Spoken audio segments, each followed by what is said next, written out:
You're listening to a Hastings Examiner podcast. Hastings Examiner is a community-based news source which anyone can contribute to.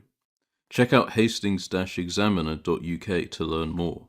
The following is an interview with Dawn Dublin, the founder of Black Butterfly. Hello, my name is Dawn Dublin, part of an organisation called Black Butterfly, which is an Afrocentric mutual aid organisation based down in St Leonards-on-Sea. We were created during the lockdowns of 2020, alongside a lot of other mutual aids around the country, around the world, to provide support during a time of emergency. We're trying to normalise that idea of solidarity rather than charity, and communities working together, and really kind of building resilient communities and reimagining systems. Two programs that were our inaugural programs. It was Dark Matters and Joyful Roots. Dark Matters was dealing with Black mental health, and so connecting Black therapists with community members. So we wanted that representation, which we thought was lacking. And then the other one was Joyful Roots. It really focuses on food sovereignty. It's like food and farming, but like the key principles are on the things that you need to sustain life. So it's food, it's water, it's shelter, it's air, the idea of people and planet, that's the basis for Joyful Roots. The lockdowns and COVID revealed so much information, but especially regarding Black communities or other kind of marginalized communities, and how there were all of these different inequities and injustices.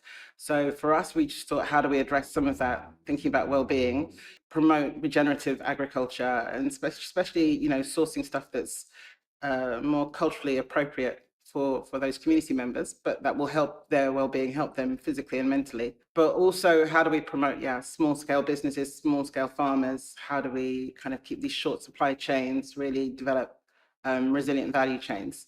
And then how do we think about spaces and places of belonging? So that could be housing, that could be creative spaces, co-work spaces, land for growing.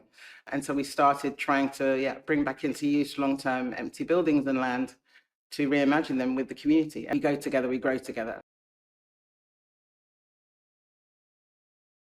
We were really lucky that one of our co-directors has a cafe that's not far from here. And so he suggested that while they were shut, as so many businesses were, that we could use it as a pop-up. We were distributing organic produce, and also sometimes surplus produce to different community members, but also for trying to make it affordable, offering a sliding scale from the beginning. And one of the key things that we did, which is why we got noticed nationally, was because we offered an option to remove barriers, financial barriers. So we offered, as well as a sliding scale, there was an option to do trader skill, trader service, so that people could feel more welcome as well coming in there, not thinking that if they don't have the money, they can't purchase one of these bags.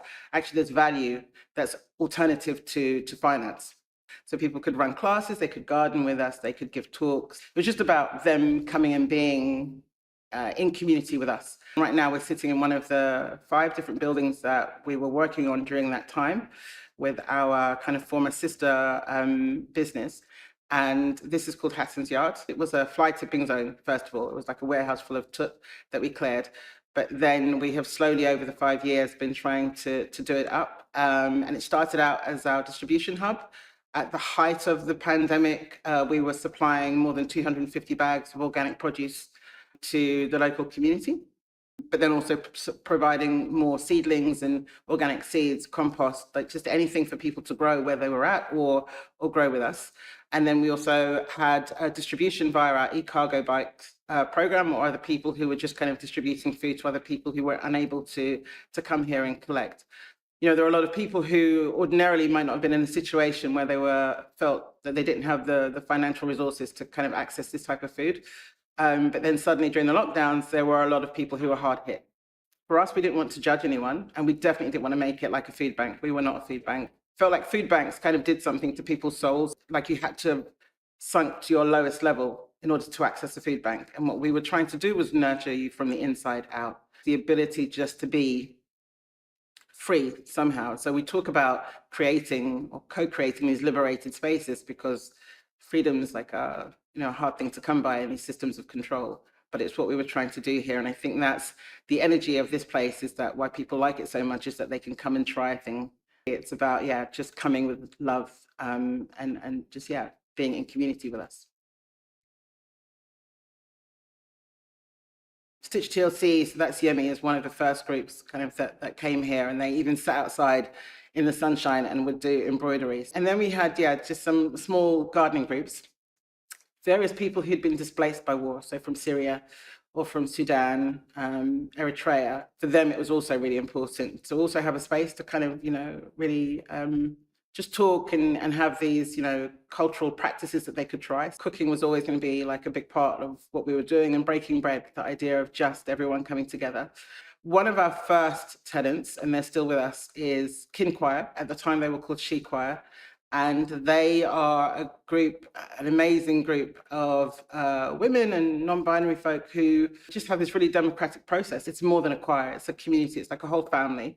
By bringing this building back into use, we've been helping to transform the local area. But we were doing that with all of the different groups that use the space. There are from Oshoko, which is like a Brazilian togetherness group, or Dende Nation, which is like Afro-Brazilian samba reggae drumming, or the groups that thought about community development. So from Extinction Rebellion, who used the space in the early days, to the creation of kind of co-op thinking. So like Hastings Rental Health, that started kind of having the discussions here before they went on to form their co-op and do amazing things. And then there are the home ed groups. So many different home ed groups, because there are a lot of families dealing with kids who just can't cope with the education system, and so they needed space as well to come and be and try things. And so we encouraged that, not that we were going to leave them, that we were just going to try and share space with them to do things based on need. We're not trying to control anything. We just want you to try something and problem solve yourself, because that's how we build more resilient systems. We're called Black Butterfly, and it's based on this butterfly effect. What are the small things that you can do to affect bigger change? Like not looking at the big picture, because that's overwhelming, but what are the tiny things you could do right where you're at to affect change, but also hopefully long-lasting change. And sometimes, the systems don't notice those small acts. They don't see the benefit, they don't see the value. But hopefully for the people who've been affected, like for them, hopefully we're doing something that nurtures, that sows a seed within them to really think and rethink what they've been told, like the Matrix. How do you unplug? Hopefully that's what we're trying to do, get you to unplug. Land justice is like a whole thing. And we talk about, injustice and inequity, like often, especially in the Black community, we can't get into certain spaces. It's for a lot of different communities, but especially in the Black community. We took on 5 different buildings. This one, Hatton's Yard, was one business that was for the distribution of the produce we were getting. The betting shop on Kings Road, we turned that into a community kitchen, community hub, kind of classroom space, and that was linked to this distribution hub. We took on also a rooftop car park that belonged to the council, that's in the town centre of Hastings, that we wanted to turn into a sky farm so that we could scale up our organic veg growing bag scheme, or reduce the cost of it, but also because people had recognised, especially during the lockdowns, they needed access to nature and to growing. So how could we just take on this redundant space that was really accessible, and then transform it and green it, do all of this kind of stuff, that tick boxing stuff, which is, carbon offsetting and all of that, but actually do the stuff of really reimagining this whole car park space. There were 2 other buildings. So one building was underneath Marine Court, which is on the seafront. It was one of the first buildings that we brought into use. A group of women from Uganda and sisters who had a business called Afro Retro. We helped them to set up their CIC, but also to take on that building so that they could support other Black female creatives, especially, like to have a space that was just for them to reimagine and think and just try different things. That was handed over to them. They took on the lease, and then we backed away.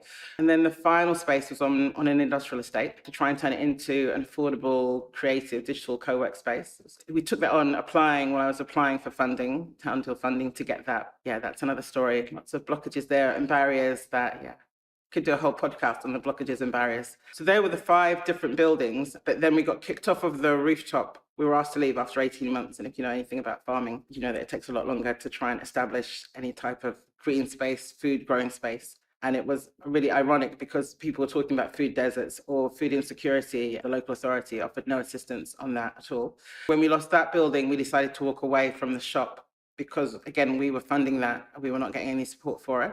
And then some friends of ours took that over, and it's still being used as a refill shop. We're really supportive of that, really like what they do. But yeah, the lack of support, it has been crazy. You know, it's really interesting because sometimes I hear people talking at the local authority level about whole systems approaches. Always it makes me laugh because I think, how is it possible that you're adopting this whole systems approach if there are these people that are excluded? Like, it's clearly not the whole system. We are this case in point. It's 5 years of doing this work and 5 years of not having really been included. And you can invite me along to be part of a discussion about something. And generally, there's just a lot of gaslighting, or you're trying to be very extractive and take information from me for free in spaces where, and I give talks about this nationally, you know, I talk about this black faces in white spaces, the trauma of being like the only person that looks or sounds like me in a room full of different, like a sea of white faces, and somehow being made to feel like I'm the problem.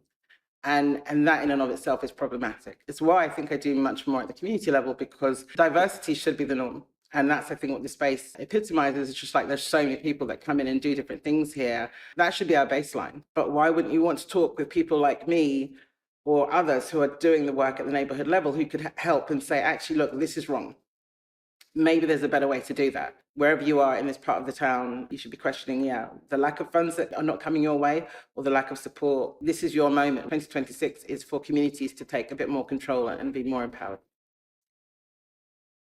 We have to stop seeing things as the basis of it being about money. In these very capitalistic systems, people can do other things and provide value. We need to see that. The local authority, for example, could just say, actually, we see the value of these high streets we've got. So how do we support those small businesses who are doing the work? How do we support the creatives? If you're providing a social service, some social benefit, can we remove the business rates from you? Can we support you to access some of these empty buildings so we're nurturing that creativity? Can we try and work out where the bureaucracy is happening and remove some of that, so that we can really nurture that creative sector that we have? Also create these new pathways for young people. We should be thinking about our green and blue economy, and we are not at all. If from the top down it's not happening, then those systems need to move out of the way and say, actually, how do we support things from the bottom up? You know, for anything to bloom, you really need to feed the roots, and we're already at the grassroots. If you block and create a shadow over the grassroots, like, where are the blooms going to happen? And we need the blooms. When you start to try and pick apart like where the funds have gone over the last 5, 10, 15, 20 years, for the research that we've done, less than 0.25% of it has gone to non-white-led businesses or organizations. To even say that seems really problematic, because we make up at least around 8% of the population, and we feed into it, whether it's in public service or whether it's in the creative sector. Like, we're putting on events and doing so many different things to support the community, and people need to question, why are those stats so bad? Why are we still in this space right now where we are on the outside despite all of the work that we do?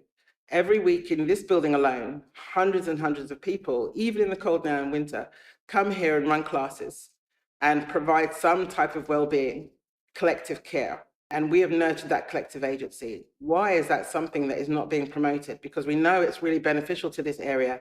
We know it's beneficial to the wider community, because a lot of the groups that come here are in demand. They're being asked to come and perform somewhere, or, you know, attend some type of event, and yet we're still being ignored. So really, if there is a call to action, it's just to say that, look, the power is in the hands of the communities. Communities can start to question the lack of proper services, the lack of joined up thinking, the lack of that bottom up development. Communities should take more control. It's in their hands to do so.